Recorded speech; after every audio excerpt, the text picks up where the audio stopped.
Prime Minister, when I took the charge of coal ministry, he had told me one thing which I mentioned in my speech earlier. I quote, if India imports the crude oil, it is understandable, but import of coal is equivalent to committing to a sin. This is what Honorable Prime Minister had told it to me.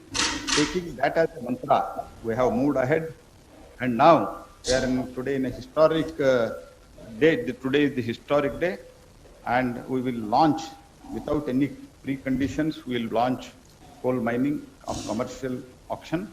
And now, I would request Honorable Prime Minister to bless us for the success of this event. As a most welcome you, sir. Kindly address us. धन्यवाद प्रहलाद जी। सबको नमस्कार। देश और विदेश में इस event में हिस्सा ले रहे सभी साथियों का बहुत बहुत स्वागत है। इतने चैलेंजिंग टाइम में इस तरह के इवेंट का होना, आप सभी का उसमें शामिल होना अपने आप में एक बहुत बड़ी आशा जगाता है, विश्वास का बहुत बड़ा संदेश लेकर के आता है। भारत कोरोना से लड़ेगा भी और आगे जीतेगा भी, आगे बढ़ेगा भी। भारत इस बड़ी आपदा को आपदा समझ करके रोते बैठने के पक्ष का नहीं है। भारत आपदा कितनी ही बड़ी क्यों न हो, उसको अवसर में बदलने के लिए कृत संकल्प है और हम सब मिलकर के आपदा को अवसर में बदलेंगे। कोरोना के इस संकट ने भारत को आत्मनिर्भर भारत, सेल्फ रिलायंट होने का सबक भी दिया है। आत्मनिर्भर भारत यानी भारत इंपोर्ट पर अपनी निर्भरता कम करेगा। आत्मनिर्भर भारत यानी भारत इंपोर्ट पर खर्च होने वाली लाखों करोड़ों रुपयों की विदेशी मुद्रा बचाएगा और देश के गरीबों के कल्याण के लिए काम में लाएगा। आत्मनिर्भर भारत यानी भारत को इंपोर्ट न करना पड़े, इसके लिए वो अपने ही देश में साधन और संसाधन विकसित करने की दिशा में लगातार प्रयास करेगा, आगे बढ़ेगा। आत्मनिर्भर भारत यानी जिसे आज हम इंपोर्ट करते हैं, कल को, और ये बात मैं बहुत जिम्मेवारी के साथ आप सबके पर भरोसा होने के लिए कह रहा हूं, ये आप पर मेरा जो भरोसा है उसके लिए मैं कह रहा हूं कि आज हम जो इंपोर्ट करते हैं, कल को उसी के सबसे बड़े एक्सपोर्टर बनेंगे। साथियों, इस लक्ष्य को प्राप्त करने के लिए यह बहुत आवश्यक है कि हम एक एक सेक्टर को पकड़कर, एक एक प्रोडक्ट को पकड़कर, एक एक सर्विस का ध्यान करते हुए होलिस्टिक तरीके से काम करें। एक एक क्षेत्र को चुन करके उस क्षेत्र में भारत को आत्मनिर्भर बनाएं। आज का ये इवेंट इसी सोच को साकार करने की दिशा में एक महत्वपूर्ण इनिशिएटिव है, एक मजबूत कदम है। आज एनर्जी सेक्टर में भारत को आत्मनिर्भर बनाने के लिए, सेल्फ रिलायंट बनाने के लिए एक बहुत बड़ा कदम उठाया जा रहा है। ये कार्यक्रम सिर्फ कोल माइनिंग से जुड़े एक सेक्टर से जुड़े रिफॉर्म्स को जमीन पर उतारने का ही है, ऐसा नहीं है, बल्कि ये 130 करोड़ एस्पिरेशंस को रियलाइज करने का कमिटमेंट है। ये हमारे युवा साथियों के लिए रोजगार के लाखों अवसर तैयार करने की शुरुआत है। साथियों, सेल्फ रिलायंस के संकल्प को सिद्ध करने के लिए जब पिछले महीने आत्मनिर्भर भारत अभियान की घोषणा हुई थी, तो कई लोगों को लगता था कि एक प्रकार से एक सामान्य सरकारी प्रक्रिया है। लेकिन महीने भर के भीतर ही हर घोषणा, हर रिफॉर्म्स, चाहे वो एग्रीकल्चर सेक्टर में हो, चाहे एमएसएमई के सेक्टर में हो, या फिर अब कोल और माइनिंग के सेक्टर में हो, हर क्षेत्र में एक साथ अनेक प्रकार के कदम उठाए जा रहे हैं, निर्णय किए जा रहे हैं और निर्णयों को तेजी से जमीन पर उतारने के लिए हर कोई कोशिश कर रहा है। ये दिखाता है कि भारत इस क्राइसिस को अपॉर्चुनिटी में बदलने के लिए कितना गंभीर है, कितना कमिटेड है। आज हम सिर्फ कॉमर्शियल कोल माइनिंग के लिए ऑक्शन ही लॉन्च नहीं कर रहे हैं, बल्कि कोल सेक्टर को दशकों के लॉकडाउन से भी बाहर निकाल रहे हैं। कोल सेक्टर के लॉकडाउन का क्या प्रभाव रहा है, ये मुझसे भी ज्यादा आप सब लोग बेहतर तरीके से जानते हैं। सोचिए, जो देश कोल रिजर्व के हिसाब से दुनिया का चौथा सबसे बड़ा देश हो, जो दुनिया का दूसरा सबसे बड़ा प्रोड्यूसर हो, वो देश कोल का एक्सपोर्ट नहीं कर रहा है, बल्कि हमारा देश दुनिया का दूसरा सबसे बड़ा कोल इंपोर्टर है, कोल आयात करता है। बड़ा सवाल ये है कि जब हम दुनिया के लार्जेस्ट प्रोड्यूसर हैं, एक प्रकार से लार्जेस्ट प्रोड्यूसर के जो मेन ग्रुप है, हम उसमें से एक हैं। अगर ये सच्चाई है तो हम लार्जेस्ट एक्सपोर्टर क्यों नहीं हो सकते? और ये हम सबको अपने आप को पूछना है। और यही सवाल मेरे आप सभी को और करोड़ों भारतीयों के मन में भी हमेशा उठता रहा है। साथियों, हमारे यहां दशकों से यही स्थिति चल रही थी।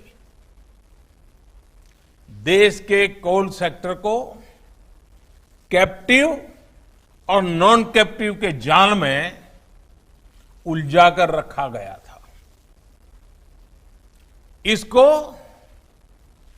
कंपटीशन से बाहर रखा गया था।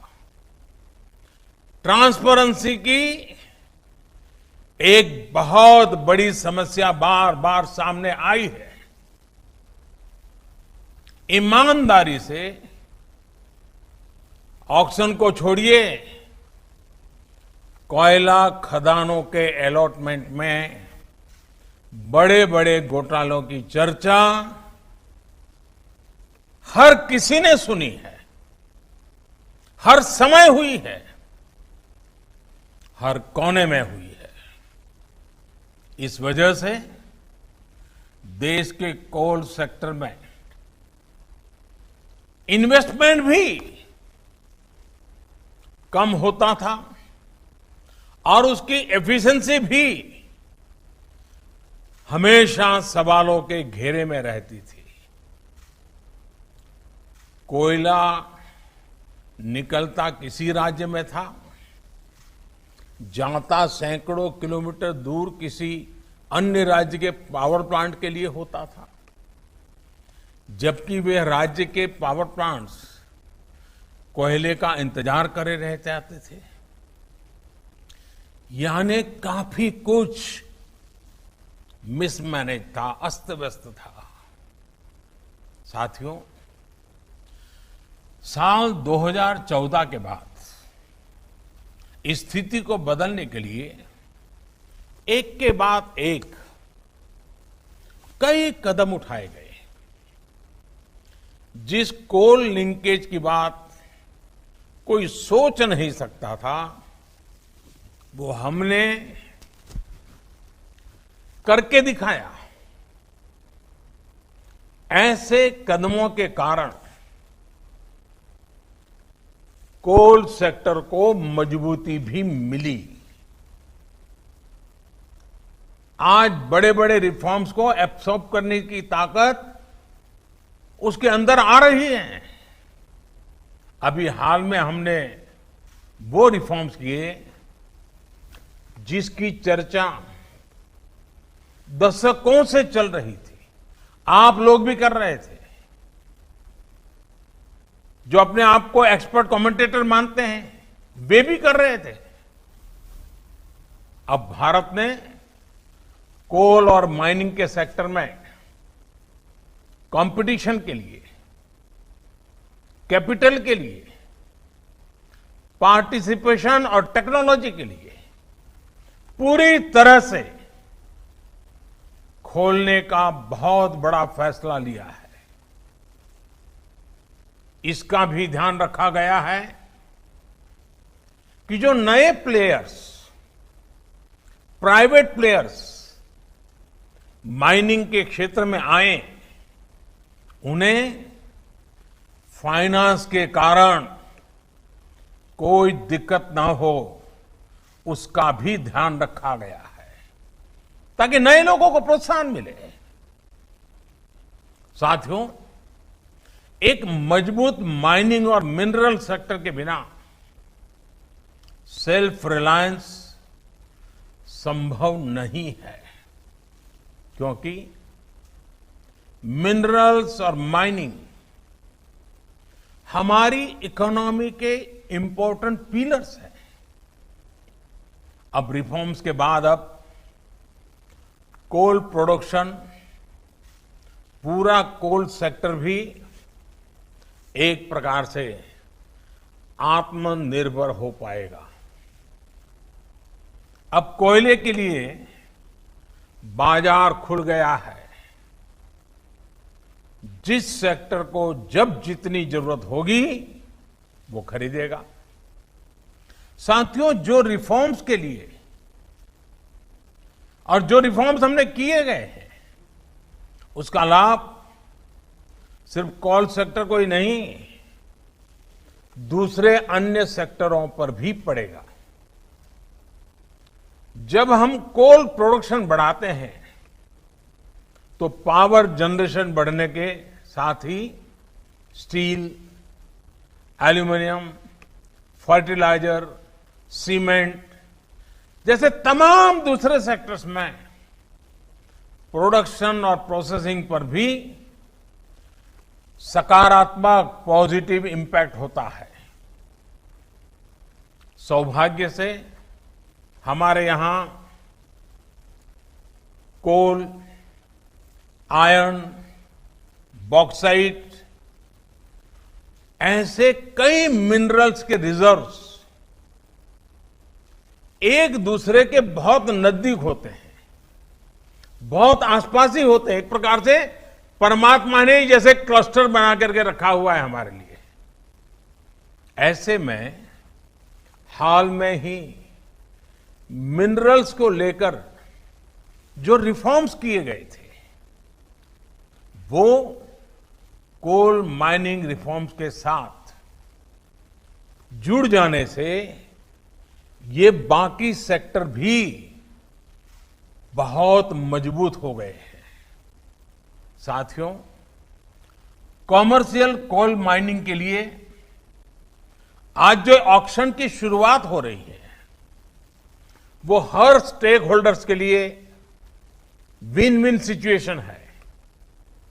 इंडस्ट्रीज को, आपको, अपने बिजनेस, अपने इन्वेस्टमेंट के लिए हम नए रिसोर्सेज मिलेंगे, नया मार्केट मिलेगा। इसके साथ ही राज्य सरकारों को बेहतर रेवेन्यू मिलेगा। देश की एक बड़ी आबादी को रोजगार मिलेगा।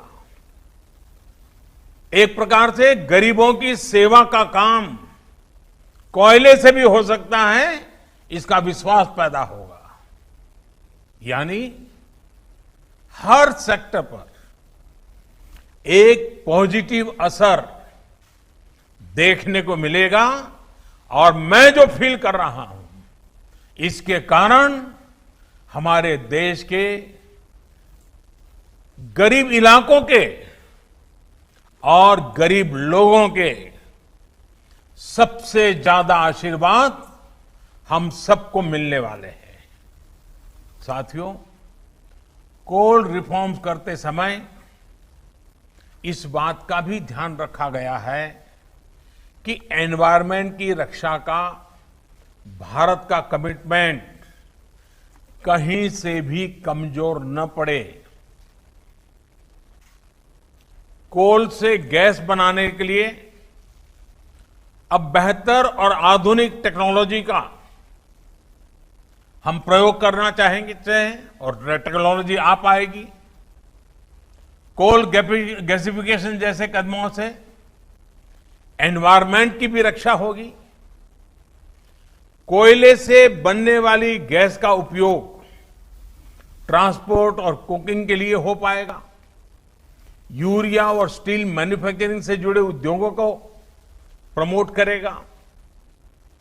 हमने लक्ष्य रखा है कि साल 2030 तक, 2030 तक, यानी कि इस दशक में करीब 100 मिलियन टन कोल को गैसिफाई किया जाए। मुझे बताया गया है कि इसके लिए 4 प्रोजेक्ट्स की पहचान हो चुकी है और इन पर करीब करीब 20,000 करोड़ रुपए इन्वेस्ट किए जाएंगे। साथियों, कोल सेक्टर से जुड़े ये रिफॉर्म्स ईस्टर्न और सेंट्रल इंडिया को, विशेषकर हमारी ट्राइबल बेल्ट को डेवलपमेंट का पिलर बनाने का भी एक बहुत बड़ा जरिया है। हमारे यहां जहां कोयला है, जहां मिनरल्स है, देश का वो हिस्सा प्रोग्रेस और प्रॉस्पेरिटी के मामले में उस स्तर पर नहीं पहुंच पाया है। देश का ये वो हिस्सा रहा है जहां बड़ी संख्या में एस्पिरेशनल डिस्ट्रिक्ट भी हैं। वो जिले जहां के लोग विकास के लिए एस्पायर कर रहे हैं, लालायित है, कर गुजरने का इरादा रखते हैं, सामर्थ्य है, शक्ति है, समझ है, सब कुछ है, लेकिन यही जिले विकास की दौड़ में बहुत पीछे रह गए हैं। आप कल्पना कर सकते हैं, देश में 16 एस्पिरेशनल डिस्ट्रिक्ट्स ऐसे हैं जहां कोयले के बड़े बड़े भंडार है, लेकिन इनका लाभ वहां के लोगों को उतना नहीं हुआ जितना होना चाहिए था। वहां के गरीबों का जितना भला होना चाहिए था वो नहीं हुआ। यहां से बड़ी संख्या में हमारे साथी दूर दूर अपने बूढ़े मां बाप को छोड़ करके, अपने खेत खलिहान को छोड़ करके, अपने यार दोस्तों को छोड़ करके बड़े शहरों में रोजगार के लिए, एम्प्लॉयमेंट के लिए माइग्रेशन करते हैं। ऐसी अनेक समस्याओं को कम करने और पूर्वी भारत और मध्य भारत की एक बड़ी आबादी को उसके घर के पास ही बेहतर रोजगार के अवसर देने में कॉमर्शियल माइनिंग तरफ हम जो कदम उठा रहे हैं वे एक इच्छित परिणाम लाएंगे। और जब मैं इच्छित परिणाम की बात करता हूं, मुझे इन क्षेत्रों का विकास करना है, हमें वहां के गरीबों का भला करना है, हमें पहले उस इलाके को आत्मनिर्भर बनाना है, बना के हर परिवार को आत्मनिर्भर बनाना है, हर गरीब की जिंदगी में बदलाव लाना है। आज जिन कोल ब्लॉक्स का ऑक्शन हो रहा है, इनसे ही इस क्षेत्र में लाखों जॉब पैदा होने का अनुमान है। इतना ही नहीं, कोयला निकालने से लेकर ट्रांसपोर्टेशन तक को बेहतर बनाने के लिए जो आधुनिक इंफ्रास्ट्रक्चर तैयार किया जाएगा, उससे भी रोजगार के अवसर बनेंगे, वहां रहने वालों को अधिक सुविधाएं मिलेगी।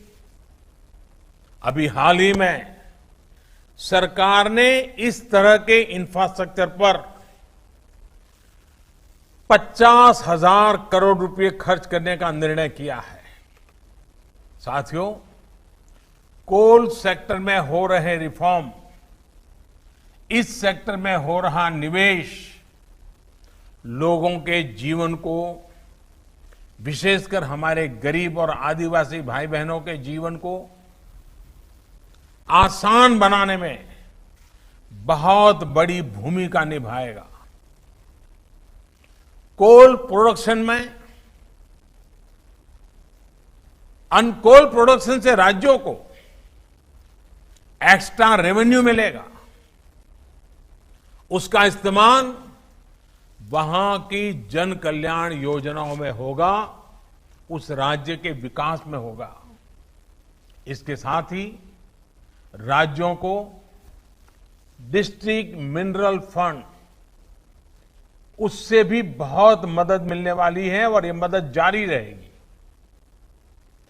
इस फंड का बड़ा हिस्सा कोल माइनिंग के आसपास के इलाकों में जरूरी सुविधाओं के विकास में लगाया जा रहा है।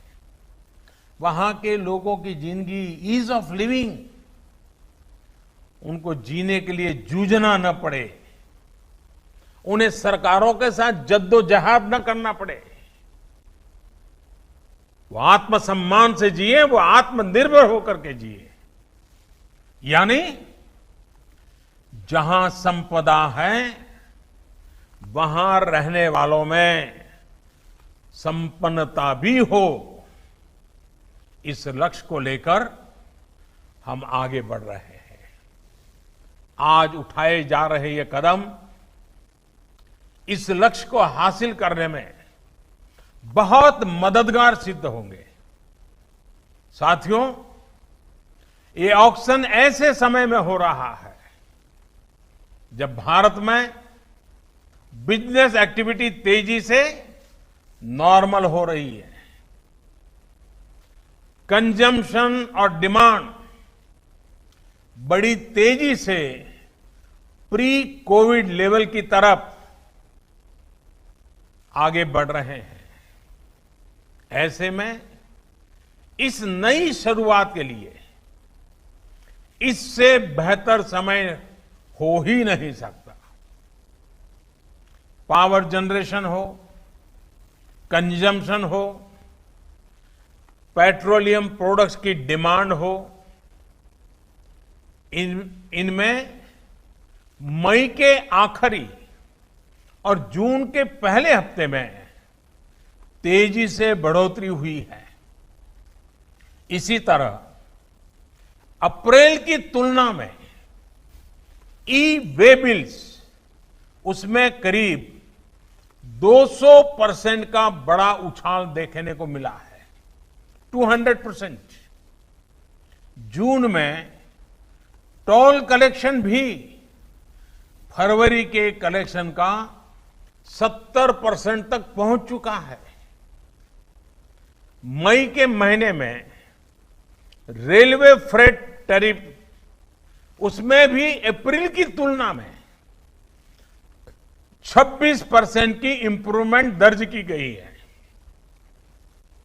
अगर टोटल डिजिटल रिटेल ट्रांजैक्शंस उसकी बात करें तो उसके वॉल्यूम और वैल्यू दोनों में वृद्धि होनी शुरू हुई है।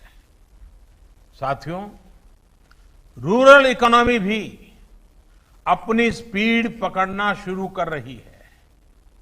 इस बार खरीफ क्रॉप का एरिया पिछले साल के मुकाबले 13% से ज्यादा है।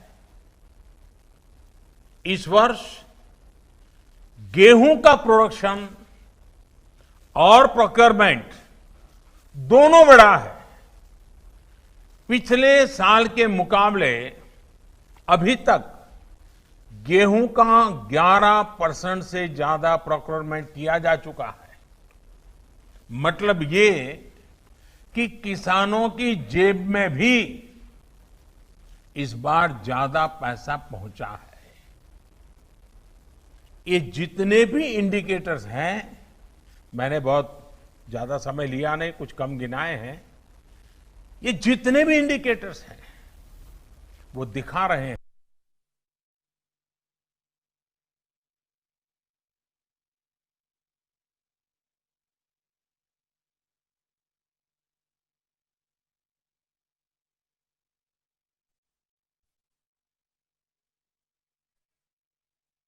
बाहर निकला है, इससे भी निकलेगा। हम भारतवासी अगर करोड़ों कंज्यूमर हैं तो ये न भूलें कि हम भारतवासी करोड़ों प्रोड्यूसर भी हैं। भारत की सक्सेस, भारत की ग्रोथ निश्चित है। हम आत्मनिर्भर बन सकते हैं। आप याद करिए, सिर्फ कुछ सप्ताह पहले तक हम N95 मास्क, कोरोना की testing kit, personal protective equipment PPE, ventilator, अपनी जरूरत का ज्यादातर हिस्सा हम बाहर से मंगाते थे। अब भारत अपनी डिमांड को मेक इन इंडिया से पूरी कर रहा है। इतना ही नहीं, बहुत जल्द हम महत्वपूर्ण मेडिकल प्रोडक्ट्स के एक्सपोर्टर भी बनेंगे। आप अपना विश्वास, अपना हौसला बुलंद रखिए। हम सब मिलकर के ये सपने साकार कर सकते हैं। हम आत्मनिर्भर बन सकते हैं और ये हम सबका संकल्प है। 130 करोड़ देशवासियों का संकल्प है। हमें आत्मनिर्भर भारत बनाना है और हम आत्मनिर्भर भारत बना सकते हैं। सेल्फ रिलायंट इंडिया की जो जर्नी 130 करोड़ भारतीयों ने शुरू की है, आप भी उसके भागीदार हैं। आप नेतृत्व करने के लिए आगे आइए। जीवन में ऐसे मौके बहुत कम आते हैं जब कुछ कर करके इतिहास को मोड़ देने की मौका आ जाता है। आज भारत के उद्योग जगत को, आज भारत के व्यापारी जगत को, आज भारत के सर्विस सेक्टर को लीड करने वाले लोगों के लिए इतिहास को बदलने का मौका आया है। इतिहास की दिशा बदलने का मौका आया है। भारत के भाग्य को बदलने का मौका आया है।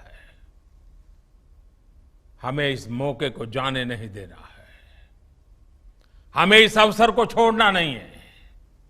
आइए भारत को आगे बढ़ाएं, भारत को आत्मनिर्भर बनाएं। साथियों, आज मुझे आपके बीच आने का मौका मिला। मामला तो कोयले का है, हीरे के सपने देख करके चलना है। एक बार फिर आप सभी को इस अहम शुरुआत के लिए, कोल सेक्टर के इस अहम पड़ाव के लिए मेरी तरफ से बहुत बहुत शुभकामनाएं हैं। मैं विशेष रूप से मंत्रिपरिषद के मेरे साथी प्रहलाद जोशी जी को और उनकी टीम को बहुत बधाई देना चाहता हूं, क्यों उन्होंने इस लॉकडाउन पीरियड का इतना उपयोग किया। पूरे डिपार्टमेंट के हर बारीकियों का अध्ययन किया। देश के लिए नया क्या कर सकते हैं, नए तरीके से क्या कर सकते हैं, उन्होंने एक बहुत बड़ी लीडरशिप दी है। मैं प्रहलाद जी को, उनके सचिव और उनकी टीम को आज बहुत बधाई देना चाहता हूं। आपको लगता होगा कि आप एक छोटा सा कार्यक्रम कर रहे हैं। प्रहलाद जी, मुझे नहीं लग रहा है, मैं तो देख रहा हूं कि आप आत्मनिर्भर भारत के लिए एक मजबूत नींव आज डाल रहे हो और इसलिए और आपकी टीम बहुत बधाई के पात्र है। उद्योग जगत के जो साथी आज यहां मौजूद है, उनको मैं फिर से एक बार विश्वास दिलाना चाहता हूं, मैं आपके साथ हूं। देश हित के हर काम में आप 2 कदम चलिए, मैं 4 कदम चलने के लिए आपके साथ हूं। आइए हम मिलकर के इस अवसर को जाने न दें। फिर एक बार आप सबको बहुत बहुत शुभकामनाएं, बहुत बहुत धन्यवाद।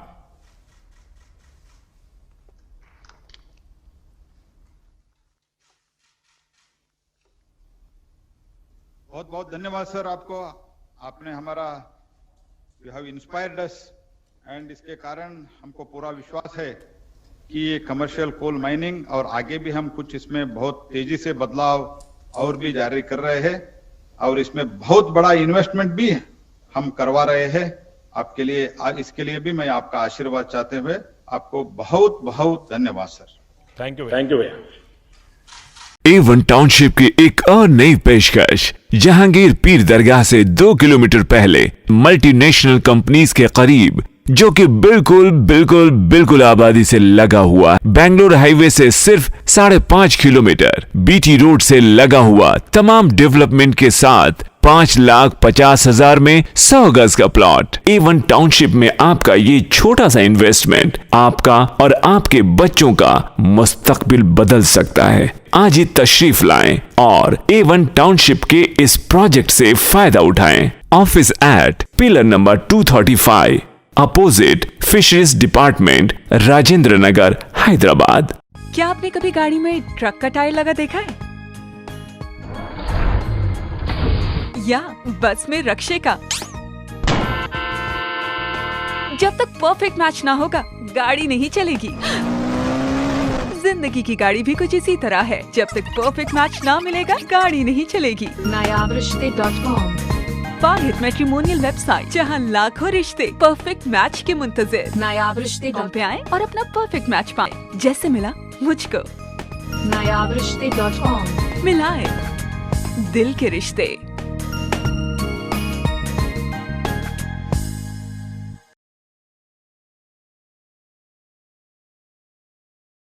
अगर आपने हमारे चैनल को अभी तक सब्सक्राइब नहीं किया है तो यहाँ पर रेड कलर का सब्सक्राइब बटन दिख रहा है, उसे क्लिक करें और हमारे चैनल को सब्सक्राइब कीजिए और साथ ही साथ बेल आइकन को भी क्लिक कीजिए, जिससे आपको ताज़ा अपडेट मिलती रहे।